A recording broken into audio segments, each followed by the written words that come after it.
Ya, saudara sedang hangat diperbincangkan soal Anies Rashid Baswedan dan Pilkada Jawa Barat. Sempat diisukan kuat sinyalnya Anies akan maju di Pilkada Jawa Barat karena ada permintaan dari salah satu partai politik. Namun pada malam harinya, kemarin malam, ternyata Anies Baswedan mengatakan tidak akan maju di Pilkada Jawa Barat, tidak memenuhi permintaan dari partai politik tersebut. Apakah sikap ini sudah benar yang diambil oleh Anies Baswedan? Karena berkaca pada 5 tahun ke depan ini tentu diduga kuat ini Anies mungkin akan maju lagi di kontestasi Pilpres 2029. Apakah ia akan kehilangan panggung dengan tidak maju di Pilkada di tahun 2024 ini? Saya akan diskusikan bersama dengan Direktur Eksekutif Trias Politika Strategis, Mas Agung Baskoro. Mas Agung, apa kabar, Mas? Baik, Mas Reno. Baik, terima kasih sudah meluangkan waktu.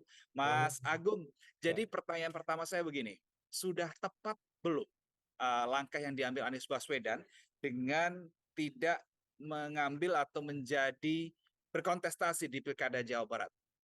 ya, saya apresiasi ya keputusan Anies yang tidak maju di Pilkada Jawa Barat sekaligus mengirimkan pesan kepada publik bahwa ada waktu di mana kita maju, ada waktu di mana kita harus mundur. Karena memang di Jawa Barat ini kan medan politik yang baru dan dengan waktu yang sangat sempit, pertaruhannya semakin proporsional antara menang dan kalah. Berbanding terbalik ketika Anies maju di Jakarta. Nah, jadi saya mengucapkan apresiasi sekaligus ini bukti masih ada dalam tanda petik ya contoh unik di politik kita bahwa semua hal tidak harus dipenuhi ya dalam konteks ambisi politik ya, kemudian arahan-arahan baru dari partai sehingga terkesan agak dipaksakan seperti itu. Hmm. Nah, kemarin itu Mas, saya sempat baca di komen-komentar pada para netizen begitu. Dia Betul. bilang begini, wah ini jangan-jangan Pak Anies sedang balas dendam nih karena tidak diusung di Jakarta, Iya, iya, iya. kemudian makanya menolak di Jawa Barat. Itu komentar netizen, bukan komentar saya yang menyampaikan aja. Itu Ya, gimana? Benar tidak ya, secara ada elektoral memang kecenderungan? agak-agak menantang ya kalau Anies maju di Jawa Barat, apalagi sudah ditunggu oleh Deddy Mulyadi, ya kemudian ada Ahmad Saiku bersama Ilham Habibie, kemudian di PDIP akhirnya malah mencalonkan Bupati Pangandaran ya bersama Pak Ronald gitu. Jadi saya melihat ini apa ya medan elektoral yang menantang dan ketika Anies memaksa untuk maju, ini akan beda situasinya dengan yang di Jakarta di mana dia unggul. Jadi mau nggak mau harus habis-habisan, harus kerja lebih ekstra, dan bisa jadi mesin politiknya PDIP dalam tanda petik tidak sepenuhnya ke Anies karena kan ini butuh waktu ya merasionalisasi. Dan konteksnya nih Jabar ini lumayan besar kota kabupatennya. Kalau Jakarta hanya 6 ini berapa? 28 seperti itu, dan waktunya mepet hanya efektif 3 bulan. Anies pasti berhitung di sana. Apakah dia Hmm. apa ya cukup besar kemungkinan menangnya atau malah di sini dia malah bisa melakukan blunder politik ketika dia Berarti memaksakan diri. sebetulnya Jawa Barat itu bisa dibilang kurang menguntungkan bagi Anies Baswedan kalau misalkan dia memaksakan diri untuk maju. Betul, betul, tidak menguntungkan karena memang nanti apa ya pertentangannya, pertarungannya akan kompetitif dan kalau dia tidak disiplin, tidak fokus ya terbagi dalam hal-hal yang lain bisa kalah. Dan ini membuat anti klimaks baru kepada Anies, tapi dengan dia memilih mundur, menata ulang langkah politiknya untuk ke depan, saya kira politisi manapun walaupun dia tidak bisa maju dalam panggung politik terdekatnya seperti ini pilkada, tapi dia bisa hidup berkali-kali, Mas. Ya, Hmm. sebagaimana banyak adagium bahwa orang hidup sekali, mati sekali, tapi kalau politisi bisa hidup berkali-kali, seperti itu. Oke, maksudnya hidup berkali-kali itu karena memang saya menjadi pertanyaan begini Mas, ketika Ya, Anies tidak dapat tempat di pilkada, tidak dapat panggung di kepala daerah manapun begitu. ya. Investasi politik untuk 5 tahun mendatang bagi Anies jika memang masih ingin maju di Pilpres seperti apa Mas? Iya, saya lihat track record Anies itu menciptakan panggung dan momentum, Mas. Ya, kita Hmm. tahu ketika dia menjadi rektor Paramadina, dia menjadi rektor termuda di sana. Kemudian dia membuat gerakan sosial namanya Indonesia Mengajar, mendapat sorotan baik publik secara nasional maupun internasional. Artinya dimanapun Anies berada, saya kira ada pepatah mengatakan emas tetaplah emas walaupun di dalam gunungan lumpur sekalipun. Jadi Anies punya cara, punya jalan untuk merebound karir politiknya supaya tetap berada di orbit strategis kekuasaan. Tapi pertanyaan mendasarnya kemana dan di mana? Apakah ke kampus? Apakah membuat partai baru? Apakah masuk partai? Kita nggak tahu. Tapi yang jelas kita akan menunggu itu dan nanti itu. Bahkan ada kisah di mana Anwar Ibrahim di penjara sekalipun itu bisa melakukan lompatan karir politiknya secara cepat dan sekarang menjadi Perdana Menteri. Itu yang paling ekstrim. Nah, masalahnya Hmm. Anies tidak di penjara nih. Anies di luar penjara masih banyak celah dan manuver-manuver politik yang bisa dia lakukan seperti itu. Yang paling masuk akal, tadi kan Anda mengatakan ada beberapa opsi Mas, apakah Ya, kembali di dunia pendidikan, ataukah bergabung dengan parpol, mendirikan parpol baru, yang paling mungkin itu ya. seperti apa Mas? Ya paling cepat masuk partai, Mas. Partai yang Hmm. dianggap dekat dengan visi, misi, dan idealisme Anies. Ya, yang sudah existing di parlemen sekarang. Tapi Tapi nggak, apakah mungkin Anies masuk dalam partai? nah itu pertanyaan dasarnya. Yang terdekat aja dia Hmm. nggak mau kan. Nah, jadi yang kedua, opsinya membuat partai ya, partai abah dalam tanda petik yang selama ini dia punya pendukung di Pilpres kemarin ada 25%, itu kalau Hmm. dikonversi kepada partai udah lolos parliamentary threshold kan Mas. Nah, kenapa nggak Hmm. direalisasikan saja partai itu supaya apa? Kanal idealismenya bisa bermuara dengan jelas dan bisa ikut berkontestasi dalam pemilu apakah dalam konteks pileg, pilpres dan seterusnya sehingga Anies tidak diprank lagi atau Anies membalas ngeprank kan bahasa netizen kemarin. Nah, ini menarik, Mas Agung. Kemarin juga pada saat malam hari, karena memang kemarin tuh kami semuanya sampai malam dini hari nih nungguin sikap dari Anies dan juga PDIP di Jawa Barat. Juru bicara Anies itu bilang, eee, ini mungkin tidak sama persis ya, tapi sedikit, dia mengatakan ada kesamaan ini antara Anies Baswedan dan juga, PDIP terkait dengan spirit, terkait dengan nilai-nilai dan seterusnya. Kira-kira apa tujuannya dengan melemparkan narasi-narasi seperti itu, Mas, ya? Iya, saya kira memang ada komunikasi yang kemarin sempat terhambat ataupun kurang pas ya ketika konteksnya Jakarta. Sehingga Anies akhirnya tidak dipilih sebagai calon gubernur dan akhirnya nama Pram yang mengemuka. Nah, dalam konteks Jabar ini saya kira ada kebutuhan figur di mana PDIP tak punya figur kuat untuk melawan Deddy Mulyadi misalnya atau Ahmad Saiku yang jelas-jelas punya magnet ya, magnet apakah mesin politik atau magnet figur yang sudah lama Hmm. terbentuk di Jawa Barat, misalkan Deddy Mulyadi Bupati Purwakarta caleg DPR RI juga di dapilnya seperti itu.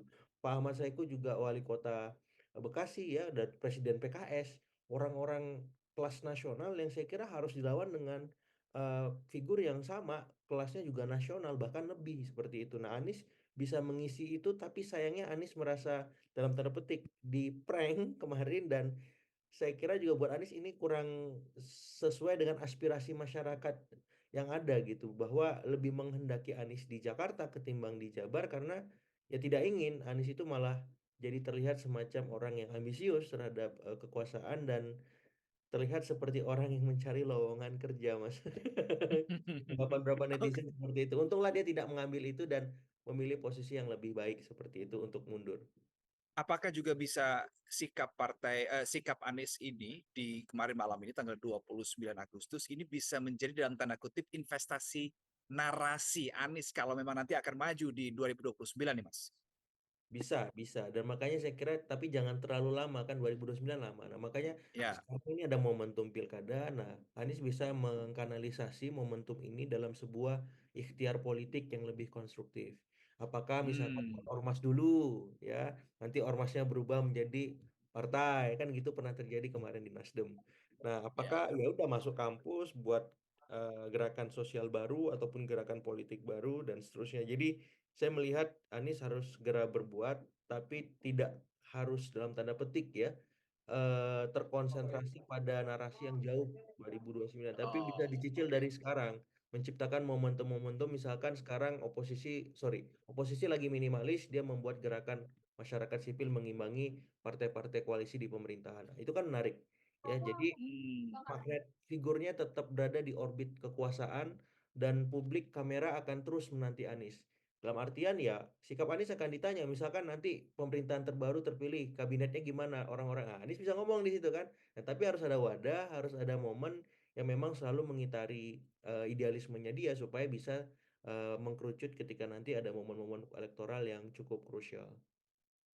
Oke, menarik itu terkait dengan masa depan Anies ke depan gitu dan apa yang harus dilakukan dalam waktu yang cukup dekat. Nah, menarik juga nih, Mas Agung, Ya, PDIP ketika kemarin Anies sudah bilang tidak begitu untuk di Pilkada Jawa Barat, kemudian prediksi Anda dia akan akan seperti apa langkahnya di Pilkada Jawa Barat dengan mengusung, JJ Ronald ini, Mas Agung? Ya, saya melihat memang lagi-lagi PDIP ini anti klimaks, Mas ya. Mmm, Jakarta saya lihat Pram Rano, ini JJ Ronald di Jabar, kemudian apa di kalau di Jatim oke sih Bu Risma itu klimaks ya. mmm, Akhirnya juga klimaks saya kira.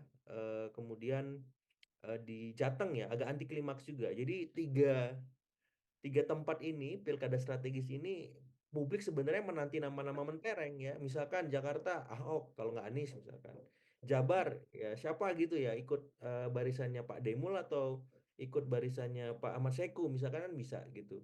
mmm, Atau di Jateng, ya di balik tuh Mas Hendinya, Cagup, kemudian Pak Andikanya wakil, karena yang punya pengalaman panjang dalam konteks ini Pak Hendi sebagaimana Mas Rano. Ya, mmm, tapi kan Mas Rano sama Mas Hendy jadi wakil. Saya itu mmm, agak-agak bingung dengan pola pemilihan apa namanya komposisi pasangan yang diputuskan oleh PDIP di tiga pilkada ya, Jakarta, Jabar maupun di Jateng. Karena akhirnya membuat PDIP akan sangat kesulitan nanti menghadapi lawan-lawan politiknya dan itu bukan hal yang mudah di sisa waktu yang cukup sempit. Mau tidak mmm, mau mereka harus ekstra apalagi ini pilkadanya serentak ya. Ada misalkan di Jateng ada berapa puluh, 30-an sekian kota kabupaten itu terbagi-bagi fokusnya dan ketika orang seperti Pak Andika baru mau retas jalan di sana itu akan mmm, menyulitkan mereka untuk menang. Begitupun di Jawa Barat ya. Pak JJ Ronald ini kan baru ya, di survei ya, belum terbaca dan nggak masuk radar juga itu ya? iya makanya. Jadi ini ekstra bener usahanya dan mesin partai yang diandalkan kan PDIP gitu. Dan Mmm, harusnya kan mhm, ini pemilihnya, sorry, pasangannya harus mencerminkan pemilih di Jabar yang ada kalangan santrinya, ada kalangan mmm, nasionalisnya. Tapi PDIP mengusung nama-nama yang memang irisannya sama-sama nasionalis, Mas. Jadi saya melihat ini tantangan yang luar biasa gitu. Karena kalau melihat PKS misalkan ada Islam perkotaannya Pak Ahmad Saiku, nasionalisnya Pak Ilham Habibie ya. Ilham, ya. Ya, Pak Demul sama siapa tuh pasangannya itu juga Herman Setiawan. Herman Setiawan juga lumayan melengkapi seperti itu. Jadi PDIP ini memang ya akan lumayan berat di Jawa Barat kalau memang tidak punya inovasi-inovasi politik ketika nanti masa kampanye seperti itu. Kemarin saya sempat, diskusi juga nih, Mas Agung sama Mas Ya. Ciko Hakim, juru bicara PDI Perjuangan bahwa, ia mengatakan, ketum PDIP Bu Mega itu lebih suka tarung, lebih suka mengusung kader sendiri. Nah ini bagaimana, oke ya lebih suka tarung, lebih suka mengusung kader sendiri, oke, tapi kalau dikaitkan dengan elektoral, dengan, kontestasi yang tentu kalau kita namanya kontestasi, kompetisi pasti muaranya akan menang begitu kan, kan nggak cuma asal tarung aja. Bagaimana Mas Agung analisisnya? Iya, ujung pilkada ini kan uji magnet figur, Mas. Uji magnet Mmm, elektoral kandidat. Di situ ada rekam jejak, ya, visi misi program. Kemudian bagaimana bekerjanya mesin-mesin politik untuk menopang rekam jejak dan visi misi program itu. Nah, apakah kader-kader PDIP sudah memang waktunya untuk ditelurkan sebagai tokoh-tokoh yang siap bertanding di kompetisi seketat dan sekompetitif pilkada? Untuk beberapa mmm, kasus mungkin iya, tapi dalam beberapa konteks pilkada strategis ini tampaknya kebanyakan belum. Ya mmm, apalagi lawan yang dihadapi ini kan luar biasa gitu. Nah maksud saya boleh kader tapi jangan kemudian dipaksakan semuanya dalam konteks ini pasangan pasangan calon gubernurnya, calon wakilnya gubernurnya juga semuanya kader gitu. Karena kemungkinan menangnya jadi mengecil karena ceruk pemilih yang disasar tidak meluas dan stuck di situ. Ya misalkan di Jakarta Mas Pram Mas Rano ini kan sama-sama nasionalis harusnya ada Islam perkotaannya ya kalangan hijaunya lah sama seperti di Jawa Barat ya begitupun juga di Jawa apa Tengah. Jawa Tengah ini merah semua ini kan nanti Kalau kalau yang Jawa Timur imbang ya, Mas, ya? Bu Risma sama nah, Gus Haris nah itu kan kalau di abang Jawa Timur ijo ya? klimaks iya Ya, betul netral ya. istilahnya semangka lah Mas ya Semangka, ya ya ya ya. Merah dan hijau. ya Oke, hijaunya berarti di luar merahnya di dalam ya gimana Mas ya jadi, bisa dikatakan di 3 wilayah itu, di 3 wilayah kunci Jabar, Jateng, dan Jakarta, PDIP akan kesulitan, akan terseok-seok di pilkada kali ini, Mas Agung?